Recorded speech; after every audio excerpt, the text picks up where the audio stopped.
In Canada, they were calling him, his nickname was the Jewish Pimp. Oh my God. Not the Jewish Pimp.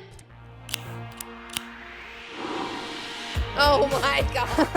Hi, girlies. Hi, Jenny. Hi, Bria. Happy Halloween. Almost.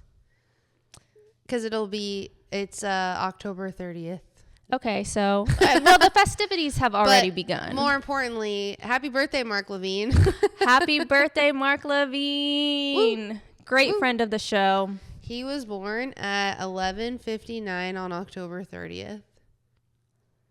That's spooky. Yeah, your fellow Scorpio. I know. How do you feel about Scorpio season approaching? Honestly, I feel scared because I'm turning 30.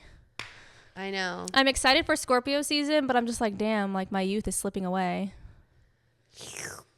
Slipping away. Slipping through my fingers all the time. Anyway, it's Halloween season. And what's going on today? What's really going on today? What's really going on is that this is a spooky episode. Parental advisory. Warning. Ask your mom if you're allowed to hear true crime. We're telling spooky stories. Spooky. I might be making a lot of ghost sound effects this episode because we're on one. We're off them little smokes.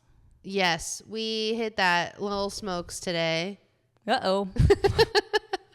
I like little smokes, but I have other pack that I'd like you to try. I forget what it's called, but it's really nice. It's smooth, you know? Okay. I was going to ask you before we get into what's going on in our spooky episode, what is your favorite Halloween costume that you've ever worn? Wow. You're making me dig through the archives. Dig deep. In college, I was a sim burglar. Wow. I think that was my most iconic one. I literally crafted a plumb bob out of construction paper. Do you have a picture of this? I think I do. In my Instagram archive, we'll share it. And I wore like a little black and white striped crop top and some high-waisted American Apparel shorts and went the fuck out. Did you crawl around like that? Yes. And I went up to everybody and I was like, ¿Cómo schnai? Fua, fua, este la confuale. Wow, are you fluent in Sim? I am. I do speak Simlish. Oh my God. Yes. Wow. My fellow Simlish speakers know what I just said. I threw a little shade. Wow. Oh shit.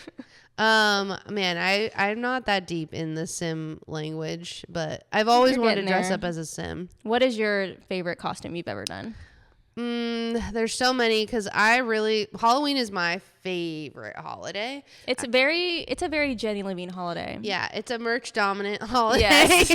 It's the merch aspect. All the decorations, like I just like the spirituality of it. Like it's spooky, it makes you think. Yeah, you like the spooky vibes. I like a spooky vibe. I'm like a soft spooky vibe. I'm not a hardcore like going to Universal Studios horror nights. Like that's people who do that. I'm sorry. Why do you want to be scared? Why do you want to be scared?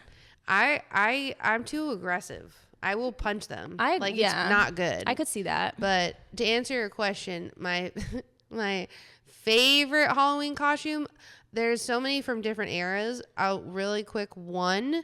My mom in second grade dressed me up as Rose from the Titanic and bought me like the diamond. Not really, like a fake one, like the blue. Oh, that's great. Heart, the dress, everything. I'll try to find that picture. I look so good.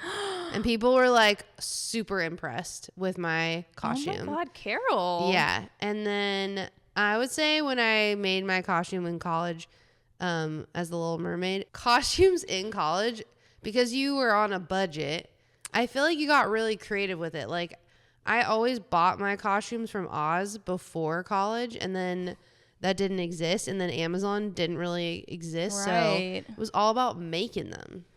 Oh my God, I never made any costume. You made the burglar thing. Yeah, I made the plumb bob, but like the clothing, like... Yeah, I sewed that tail, and then it ripped, and then they had to super glue me in. Yeah, it was... Sometimes the DIYs go awry. Yeah. So. Oh no. And then I spray painted my hair red. And I was dancing at a frat. That's iconic. Yes, we will insert photos of that as well. And that guy I was dancing with, he was just fully red from my hairspray getting all over his body. So, oh my God, I love it. Yeah. Well, we are decked out in costumes today, thanks to Jenny. I am a tiger.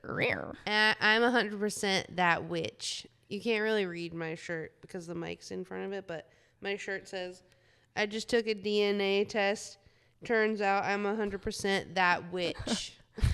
She is so on theme today, ladies and gentlemen. Wow. Yeah. I was planning to prank you. I'm quite the prankster. I was going to prank you by dressing up as you. And what was that going to look like? I was going to get like a curly blonde wig and like a nice cardigan. Like I'd wear like a long cardigan, like a duster. With like some linen pants and a tank top. And would you have worn your hair straight or curly? I would have gotten a blonde wig. Oh. I was going to get a blonde wig. Like curly blonde wig? Okay. Will was telling me that I should ask you to bring your foundation and do some white face. No! Whoa! Good Lord. That man is trying to sabotage me. Well, I can't dress up as you. And that's what he was like. You guys could do a swap. No. The Gallardo MacNeil family is trying to set me the fuck up. No, he is our biggest op, actually. So we got to watch out. Our group of friends, let me just say, we're fucking weird. We go there. Yeah. We're very comfortable with each other. We're so comfortable with each other that one time in a bar, we did a John Benet Ramsey's chant to bring her back from the dead. Don't say that one time. It's been multiple times. We did it at your wedding. What? We did it at your wedding. When? We did? No. I think it was me, Cree, and Claire. We did it at your wedding. Where? Like on the courtyard, we all joined hands. And we were like, it was like, we didn't even have to say anything. I just grabbed for their hands and we just fucking knew. Yeah. That's our like inside joke, but that's kind of how we all like really, I would say, bonded is through true crime. Yeah. Especially John Benet Ramsey's death. And I think I've told this on the pod. Like I went to Boulder. That was like her house. It was a thing. Sad. And it's sad. I think that's the thing when true crime became like a big thing back in like 2017. I feel like people were like so into it that it was like mainstream pop culture, and you're kind of like losing sight of the fact that these are real people's lives that really died horrifically. No, I literally would listen to a podcast called My Favorite Murder. Yeah. And they would be laughing the entire exist? time. Yeah, I think they still exist. But I quit listening to them because I was like, this feels wrong. Like, yeah. They were like the #1 podcast for a long time. I went to like a My Favorite Murder book signing. You did? It was like a live show book event. Wow. They wrote a book? Yeah, I have it. Oh. It's called My Favorite Murder. No, it's called Stay Sexy and Don't Get Murdered, I think. But like even that catchphrase is very unserious. Yeah. Yeah. But it is fascinating. I mean, I get it. Like for me, I think what really opened up the true crime gates was the story of Adnan. Yeah, Serial. Yeah. That's really what got me. Yeah. I mean, I grew up like my mom is a true crimer, so we grew up watching 48 Hours and stuff. Yeah. But it was that podcast when I was working at Fullscreen, I would literally be listening to it all the time. Day. Yeah. I remember listening to it in bed. Yeah. And shit. Like it was crazy. It was a big. There was that, and there was S-Town. Do you remember that? Yeah. S-Town was a big one. That was the one after that. Yeah. Yeah, I've always been into true crime and stuff like that. My mom too. Like you're trying to get the tea. Like what's really going on? Why are people so crazy cuckoo? But I also think because we grew up in the era of like serial killers. Yeah. You know? And like children getting kidnapped a lot. Yeah. Like I never went to Disney World because my mom was like, you're going to get kidnapped. Yeah, that was literally like that was a thing. The Elizabeth Smart era. Yeah. Like we were like kind of the same age as her. It was a lot. And what's her name that died in Bermuda? Or no? Yeah. Natalie Holloway. We went on a family cruise to Aruba and her missing posters were up. Like, we still have a picture that my mom took, like, with a disposable camera of her picture up in a business window. Yeah. Wow. This episode of High Girlies is brought to you by the High Rewards app. Bria, what is the High Rewards app? Well, it is the first universal cannabis-focused shopping rewards app, and it turns every dispensary purchase into an opportunity to earn real money. How does it work, though, Jenny? Well, you got to download the High Rewards app, and then you start earning points with every dispensary purchase you make. You got to just upload your receipts from what you buy at the dispensary, and those points just rack up.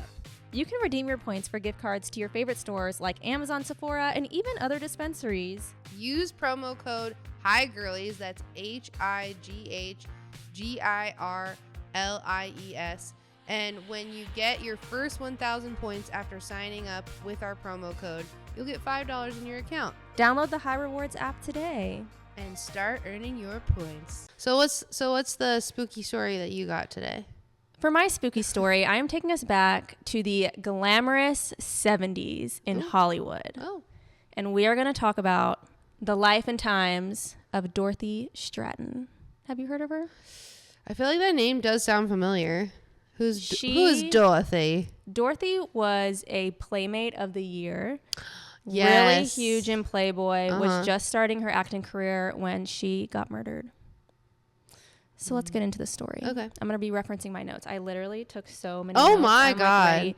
It's just, I don't want to spread any misinformation. I'm trying to be serious and like not my favorite murdery. So okay. We're going to take it seriously. So Dorothy Hoog Stratten was a leap year baby born in 1960 in Canada. She was working at Dairy Queen. She worked at Dairy Queen all throughout high school when she met this 26-year-old man named Paul Snyder. Paul Snyder is like a wheeler and dealer, a scammer, a dastardly man, a liar, a cheat, a pimp. And he saw Dorothy at the Dairy Queen and he was like, this girl looks really good. She's going to be a star. She had like these long legs. She was blonde, like absolutely perfect. So he starts kind of like dating her and grooming her. Meanwhile, this man is rolling up in a Corvette, a floor-length mink coat, and a blinged-out Star of David chain. Oh, no. In Canada, they were calling him, his nickname was the Jewish Pimp. Oh, my God. Not the Jewish Pimp. Literally, why did someone... A blinged-out Star of David. Wow. Why did this guy on the... I was watching like a full-fledged AB News special on this. He was like, Paul Snyder was the kind of guy where you'd shake his hand, and when you pulled your hand away, you'd check to make sure you still had all your fingers. What the fuck? Because that man would scam and steal from anyone. Okay. They were like, he will steal the fingers off my damn hand. So he starts grooming her and sees her potential, and he's like, we're going to get you in Playboy. At the time, Playboy was like really, really big. Yeah. So he sets her up with a photographer. They take pictures and send it in for this... great Playmate hunt competition. It was like for the 25th anniversary of Playboy, and you could win prizes. Hugh Hefner sees her pictures, and she is the runner-up in the contest. And he's like, you need to come out to LA and become a Playmate. So the summer of 1978, she moves out to LA, and then a couple months later, Paul comes down and joins her, and then they get married. So now he is like clutched into this little girl. They also decide you cannot be walking around with the last name Hoog Stratten. We're shortening it to Stratten. So that's why everybody knows her as Dorothy Stratten. So how old is she and how old is he? He's 26. She's 18. Okay. Yeah. So Sketchy. What does a 26-year-old have in common with an 18-year-old? Clearly, he just saw like hot kid. I'm going to take advantage. Yeah. So she becomes Playboy's Miss August of 1979, and she starts working as a bunny in the Playboy Club. She's 19 at the time, so she literally can't even serve alcohol, so she's just the hostess. But she's doing really great, and she has a lot of potential, and she ends up starting to veer into the acting world. So she gets featured on a couple shows. She is like a small role on a couple movies. I don't know any of these movies. Name them. Americathon, Skate Town, USA... Autumn Born, if you were around in the 70s, maybe you remember those. But she's picking up momentum in Hollywood, and Paul is scamming. But sometimes a scammer gets something right. He calls up his friend and he's like, I have a great idea. Dorothy, she's doing this Playboy stuff.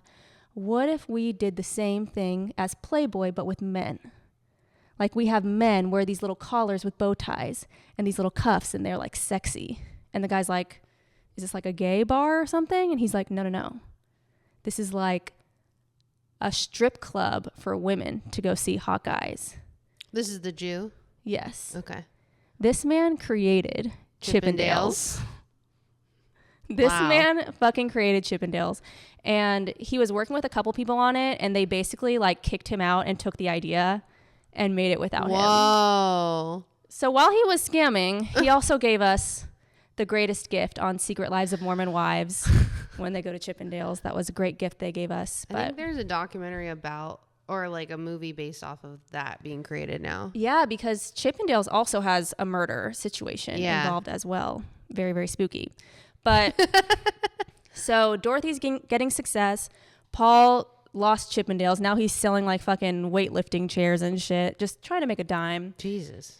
And Hugh Hefner and a bunch of Playboy employees, Dorothy's friends, are all telling her, you need to drop Paul Snyder. Like, this man doesn't know shit about business. Like, now you're in Hollywood. Hugh Hefner believes in you. Let us take over and be your lawyers, your manager, etc. Because he was her manager at the time and was like digging into her money and shit. So they set her up with a separate business manager, and she starts funneling money into the separate account, but he's still involved. She feels indebted to this man for some fucking reason and is just like very forgiving of him. So she keeps him around. And then in early 1980, she works on this rom-com with this director, Peter Bogdanovich. They met at the Playboy Mansion at a party, and he was like, you're so hot. Like, basically writes this movie for her to be the lead. Wow. Dorothy was like, she had that spice, that flavor that was very attractive. And I think a lot of people saw that she had great potential. So at the time, Peter's reputation is not great. He's kind of known as like a jerk to work with and just like not a good guy, but he's talented, so people are giving him a chance. So he's working on this movie, and Dorothy is really taken by Peter, and they start having a little affair on set. Oh, shit. So now she's having an affair on the side to her marriage with Paul, who is her manager. He drives her everywhere. He's her fucking chauffeur, and he's her acting coach, even though he doesn't fucking act. He's involved in so many aspects of her career, and he's really controlling. Like, they're always arguing. He's trying to tell her what to do. People are like, why the fuck are you guys arguing like this in front of us? It's awkward. It's not good. Meanwhile, she gets Playmate of the Year, which is like, in 1980, that was major. She's shooting this movie. She's Playmate of the Year. She finally, when she's with Peter, gets the courage to write Paul a letter asking him to set her free business-wise. Like, stopping my manager, let me get my own manager, etc. To her husband. She does this over letter. So that should tell you she does not feel comfortable talking to this man in person. Paul loses his shit. He calls her screaming, and he's like, you need to come back to Canada. Like, this is so fucked up. And she goes along with it, flies back to Canada, and he sets her up with all these fucking club appearances and pockets all of her money. So he moved back to Canada too? He's having to go back and forth because he doesn't have a green card. He's only in the U.S. because he works with her. Oh. So like, and his stuff isn't processing. Like, she's good because she's working for Playboy and they sponsor her, but like, he doesn't really have anything. So after this club appearance thing in Canada, he goes back to LA. She stays in Canada, and she writes him another letter saying, I want to separate. Like, this was too much. You're not taking me seriously. In response, he empties their joint bank account, finds out, or like, doesn't find out, but is convinced that she is seeing this director guy, Peter Bogdanovich. And he hires a PI to start following her.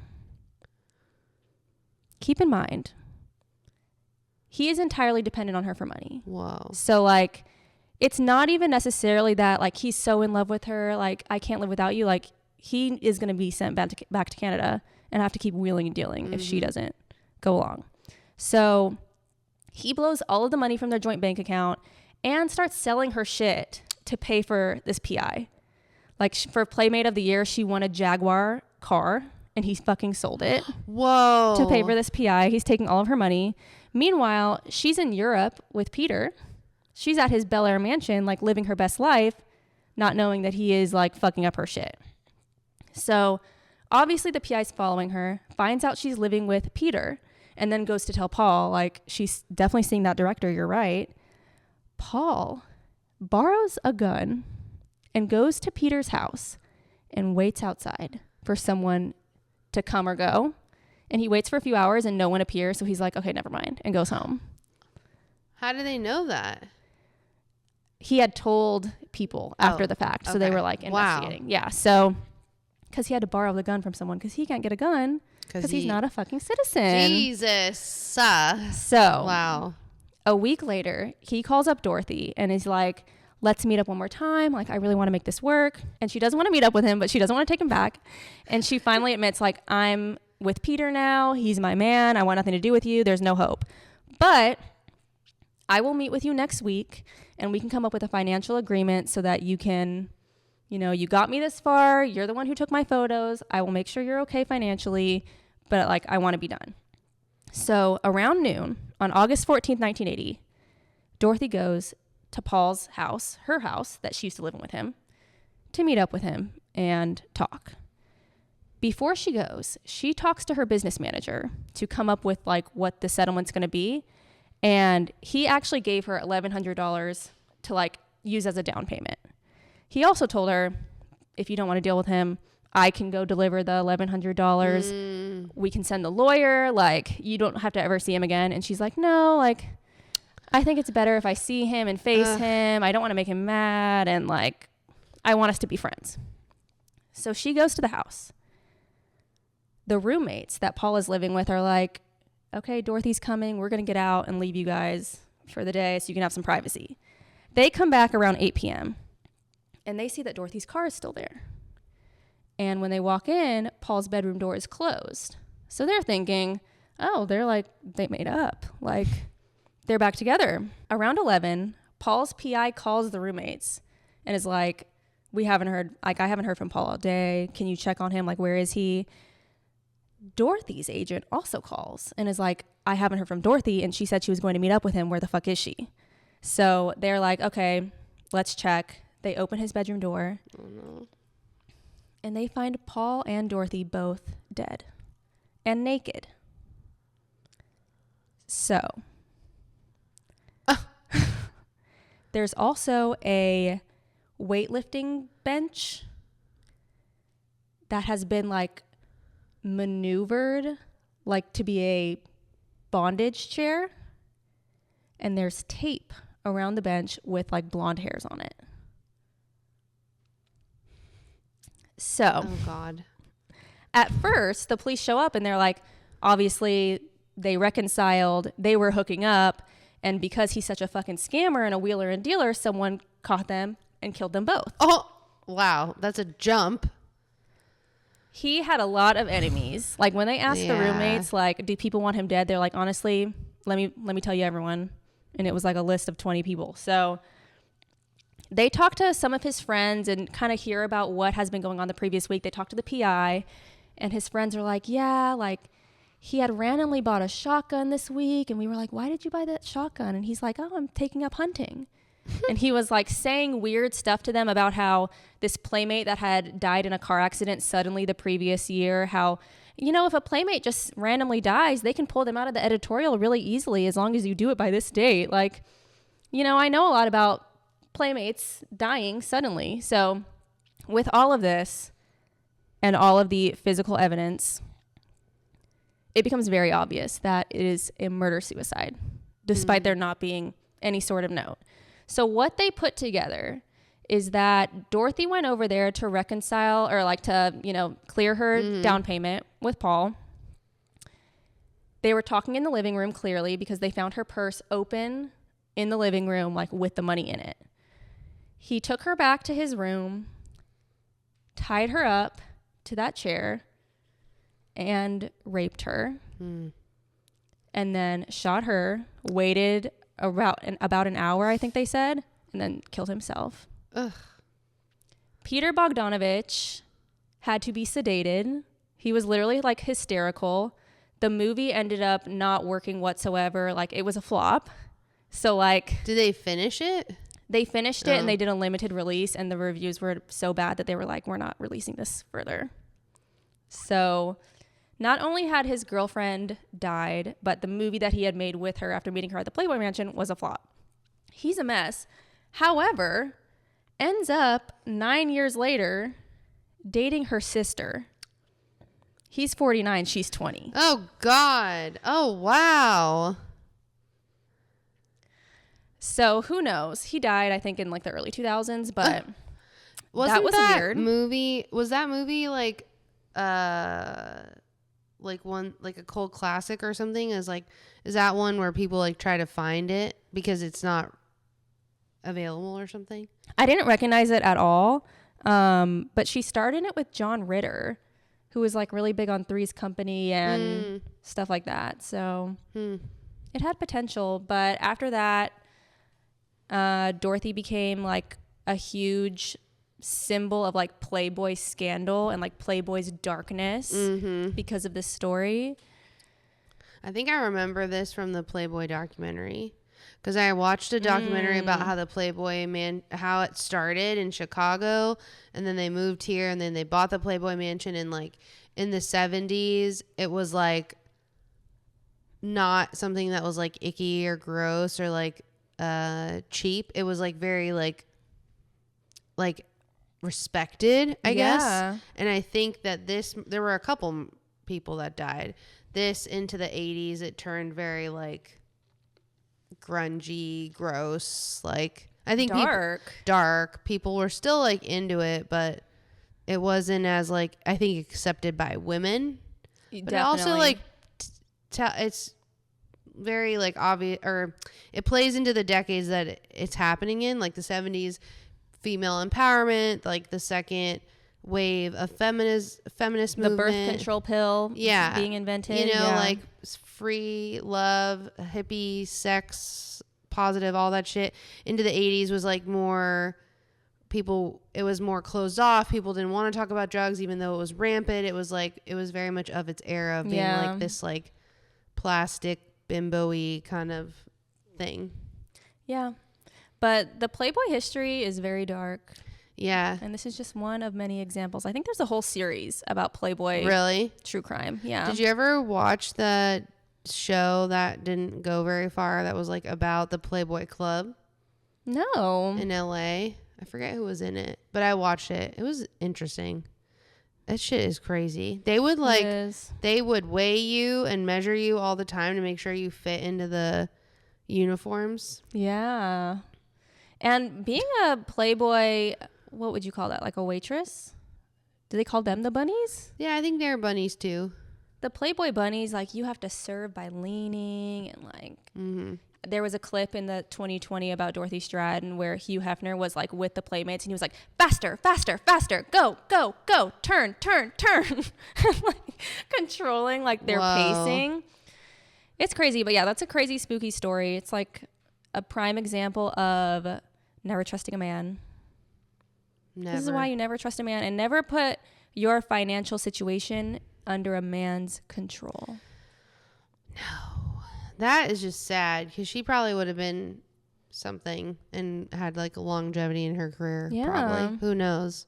We'll never know. But that's not the only spooky thing that's gone down in this city. Los Angeles is spooky as hell. So spooky. So many serial killers. So many serial killers. So many like celebrity murderers. Well, what's on my mind right now, I'm watching, I know we've briefly discussed, but Monsters, the Menendez brothers murders. And I just think it's actually really interesting to watch right now. And I'll get into like the whole story of it, but it's interesting to me to watch it now with all the Diddy stuff going on. Oof. Yeah. And we had an episode, obviously, previously to this episode where we caught up on all things Diddy and how, you know, this is probably bigger than Diddy, what's going on. It's they think that there's people above him and it's been going on for years and like Clive Davis might be involved. And And then watching Monsters, so their father, Jose Menendez. So Jose and Kitty Menendez were the parents that were murdered by the brothers. Spoiler. That's the beginning of the story. Well, but it's interesting because before that, their father's claim to fame is that I think he was president of RCA Records or like an executive at RCA Records. And then he went and started, I think, his own like entertainment company called Live Entertainment or something. But his claim to fame is that he signed Menudo, the group, the boy. Do you know them? Yeah. Yeah. I thought you were going to say Milli Vanilli because that was like so present in that show from what I could see. Yeah, that was really weird. But I think Ricky Martin was also in Menudo. I think that's how. Okay, so his claim to fame is signing Menudo. I don't think it was Ricky Martin. I think someone else Menudo like last year came out and said that that Jose raped them when they were a young boy. And that's why there's momentum back into the case of the Menendez brothers and why like Kim Kardashian is now helping them like get free essentially. Oh my God. I did not know that it was the Menudo person. Yeah. Wow. And that just helps their case even further because this is what I'm going to tell that I think is spooky, which is probably the most, I think, interesting part of the story is that, so there's Lyle and Eric Menendez. Lyle is the older brother. Eric is the younger brother. And I haven't watched the documentary on it, which I think is more of an accurate portrayal. The Monsters show, I think, is just really interesting. And I think the point of what Ryan Murphy is trying to show is that, like, boys can be abused too. Because that was why a lot of people didn't, they had a hung trial, their first trial. Do you know about all this? Yeah, because people couldn't wrap their minds around little boys being the victim of like grown men. Yeah. Which is so weird now because that's so common, unfortunately. But yeah, it is. Can't believe that shit. It's really fucking sick and sad because it's alleged that their father like raped them, had sex with them. Did the shit that he's accused of is like deeply painful. Like they talked about like using pins, like push pins to defile their penises or push them into. That was like on one of the episodes during the trial. Yeah, I mean it's sick, and God, that is disgusting. He used objects, like toothbrushes, razors, to rape them essentially, and it's interesting because I was reading about this, and then I saw it on the show where the father's lore about this is. It's what the Romans did. The Romans were so strong. They were so successful. They were strong because they had things done to them that made them stronger. They had bathhouses, and there's like, wow, it's alleged or maybe even proven now that like Roman men had sex with other Roman men, and it was just like part of the bathhouse culture, is what it seemed like. And so that was like his whole shtick of like, I think justifying it in his head and why he did it to his sons, which is horrific. And Eric sounds like got the brunt of a lot of it. That's so sad. And it is really sad. And in the show, they talk about how his father was abused by his mother and how his mother was abused by her uncle. And it's just this cycle that's never ending. And that is like the saddest part is just one, not being no one believed them that they were abused, but two, like, they're part of this cycle. And they even said that like Lyle may or may not have done stuff to his brother because that's what his dad did. So it's just like, it's all that is horrible. So horrible. Yeah. Like that, when you group all of that together and you consider that this was happening for years of their childhood, I can totally see why they would be hyper aware of what their parents were doing and feel threatened, like, oh my God, they're trying to kill us. Like, they're going to get us tonight. I can completely understand being in that scared headspace and just freaking the fuck out. Like, I have to defend myself. Like, this is going down. And doing that. I don't know if I believe that they were in that scared of a state of like, they're going to kill us, so we have to kill them first. I think it was like, to me, it feels, and maybe the documentary will show different things. It feels like this trauma is never going to end. And so the only way for it to end is doing this. I mean, Eric was 19. I honestly feel like it was a little bit of both. Yeah. Like, I feel like they did genuinely feel threatened by their dad, and they knew that their mom was in on it and didn't give a shit, like, and just was going to let it happen. No. And so I think that they were hyper aware of what they were doing, where they were like, I mean, one thing that really like got me, so there's one episode that I think is really, I love how it's shot. It's all shot on one take, and it's basically like zooming in closer on, and it's just on the guy who plays Eric, and it is his entire story of his father. And basically one thing that he says was like, he says it very casually, like, yeah, my mom would check me for AIDS. And then the lawyer of his was like, why was your mom checking you for AIDS? Because most people would just, I think, brush right over that. Like, AIDS was a thing that was, killing people at that time. And, it was alleged that, or not alleged, but like there was a stereotype that like a lot of gay men were getting AIDS, yada, yada, yada. And she probably knew her husband was fucking men and was like, you're passing that on to my kids when you abuse them. Yeah. Disgusting. But also it was more from his father, as they portrayed in the show, of the father was starting to freak out that what if Eric has AIDS, but he was freaking out about that because they thought that their son was gay and he was having sex with their son. So he was worried that their son was going to give him AIDS. And because this mom, Kitty, was so fucked up. I mean, she knew her husband was having affairs with women. She knew that her sons were being abused and letting him abuse them. And she justified it in her mind as, well, I fucking hate my sons because my sons take all the attention away from me and my husband doesn't pay any attention to me now.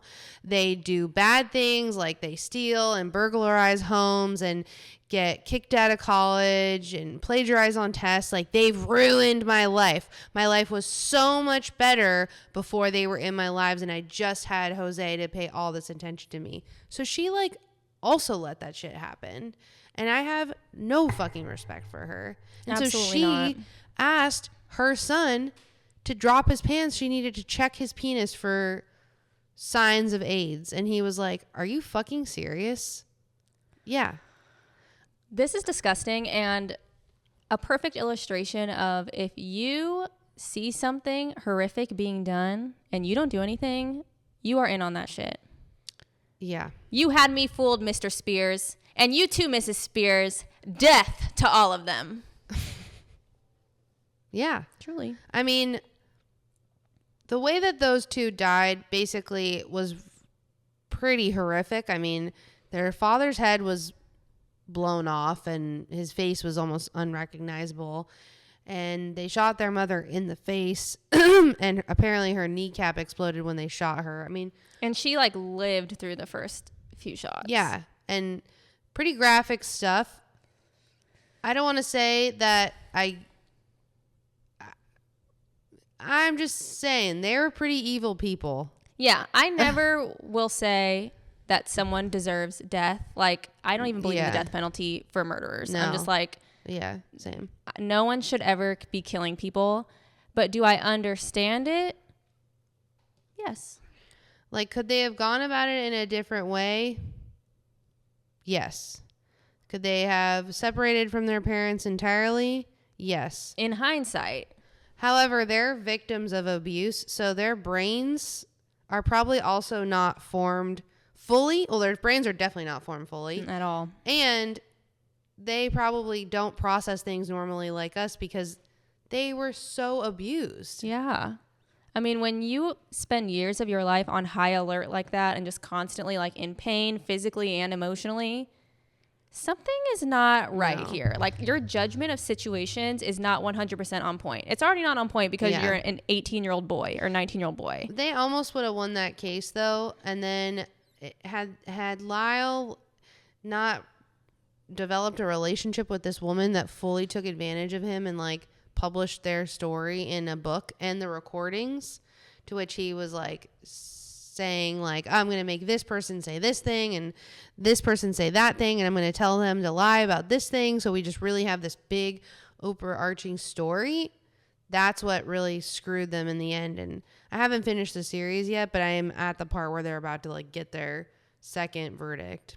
Oh yeah, it's dark. It's so dark. I honestly, based on their story and how they've dealt with prison so far, I would be 100%. I would feel safe and great with both of them being released from prison.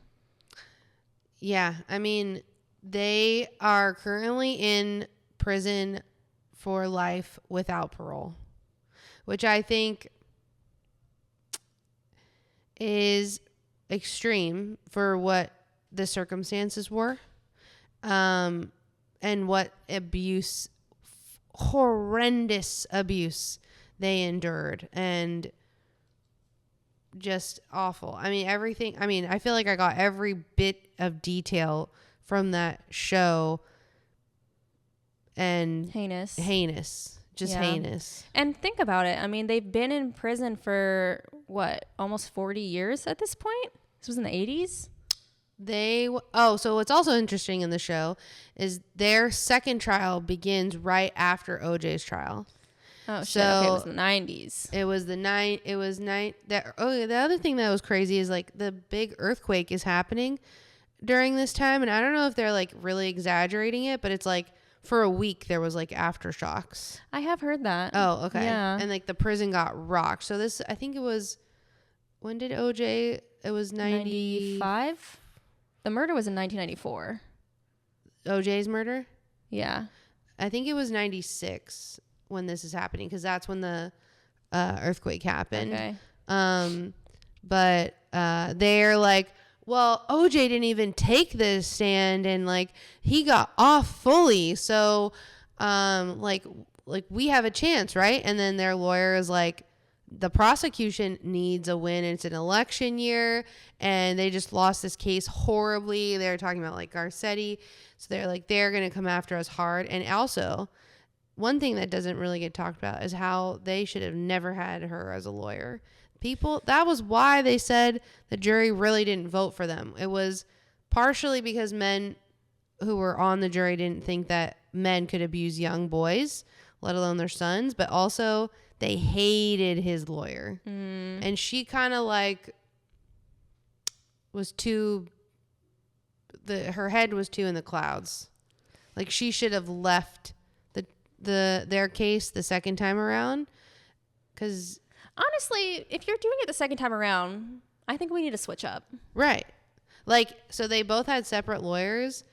Lyle's lawyer in the show dropped him because they ran out of money. But also she was like, you need another lawyer. And Eric's lawyer, the main lawyer, she was like, I'm going to do it pro bono, and like, we're going to get you out of here. And then at one point Eric is like, you need to shut up. You need to shut up, and you need to listen to me now, kind of thing. And so, yeah, it's dark. Sad. So sad. I mean, I feel like if they've been in prison since the late 90s, I think they've served their time. I don't think they're likely to reoffend. I support the release of the Menendez brothers. Or at least on parole. Yeah. Give them parole. Yeah, they would be on parole. I would be fine with that. I mean, there are more fucked up people in this world, and girl, people God are knows. Walking the streets of Los Angeles, punching someone in the face and robbing them, and being let out of jail 24 hours later. I was wondering though, because they were so wealthy. I mean, allegedly they spent $700,000 in the time between their parents dying and getting arrested. and they had these like lavish cars and houses and like a house in Beverly Hills and Calabasas. I'm like, what happened to all that stuff? Like, if you killed your parents and all that stuff was left to you, do you still get it? That's a good question. Yes. I don't think you do. But what happens? The state confiscates it because you killed them? Maybe it would go to their next of kin instead. Yeah. Like Kitty's sister or something. Yeah. I don't know. Who knows? It's interesting. Anyway, shall we do our high idea of the week? Yeah. I think our high idea of the week is taking true crime more seriously and respectfully, and listening to podcasts and consuming media that does that and does not laugh and does not like mispronounce people's names and laugh about it. I get comments on my TikTok about one of the people that I've made a video about doing that, and I'm like, who? Girl, what the fuck? Stephanie Sue makes fun of people who... She was doing mukbangs while talking about true crime and like couldn't pronounce someone's name and was like, oh my God, that name is like fucking crazy. The way I see true crime, and I think why at least myself and other people find it interesting, is like, I am a student of our society. I like learning about other people. I'm fascinated by, why does your brain work that way? Yeah. How did you get there? And to me, that's why true crime is so popular, is it's a way for us to understand people and also understand like what trauma they went through, because 9.5 times out of 10, a serial killer has probably had a really traumatic childhood, past, head injury. A lot of them have head CT. injuries. Yeah. So, that's how I see it. I just think it's a way for us to learn and grow as a society to be more evolved. Yeah. I also see it from like an anxiety point of view. It's actually quite helpful to get in the minds of a killer or an abuser or something like that, so you can kind of see situations. Like, so many true crime stories I've had have really changed my daily routines and how I go about things. Like, I heard about a story of a girl taking her laundry down to the communal laundry space and leaving her apartment unlocked, and when she came back, a guy had come in and murdered her. Never left my door unlocked, even if I was staying in the building. Wow. So you do pick up these lessons at the same time, although like if someone's going to kill you, they are going to kill you. They're going to get you. But that's how I see it too. I don't know. I think we just need to be a little bit more respectful and take it for what it is, instead of just like, oh my God, this is tea. Yeah.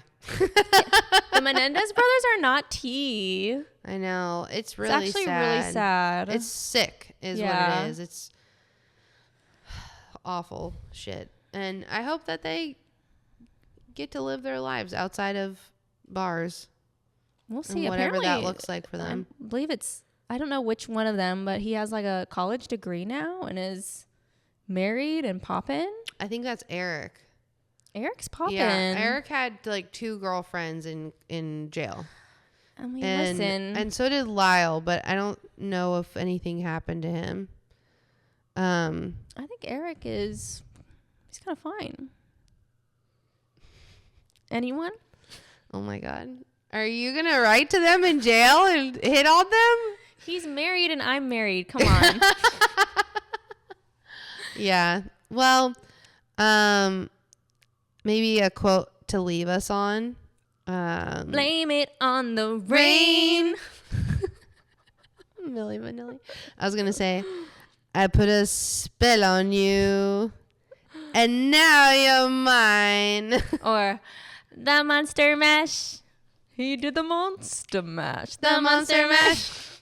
He took a graveyard bash or something. I don't remember how it goes. Happy Halloween. Be safe. Don't drink and drive. Go out partying and like smoke a little joint. Oh yeah, get a little spoopy oopy. I always find Halloween very entertaining while high. So highly recommend it. Are you going to pass out candy? I don't think we're going to be getting any trick-or-treaters around these parts. Oh no. Yeah, but who knows? Maybe I'll see you in the streets. Oh. I'm not going to see you in the streets. I was going to say. Stay my ass at home. I do not go out on high drunk driver probability nights. Halloween is on a Thursday this year, so. But everyone, I think, will Thirsty go out. Thursday. Yeah, definitely. Be safe and follow us at High Girlies Pod on TikTok, Instagram, and YouTube. Listen to us on Spotify and Apple Podcasts. Please rate and review us. And comment telling us what you're dressing up for as Halloween this year. Yeah, give some last minute costume ideas. Maybe someone's struggling out there. They need your help. Yeah. SOS. SOS, please someone help me. Sending out in this. Oh, okay. Okay. Bye, girlies.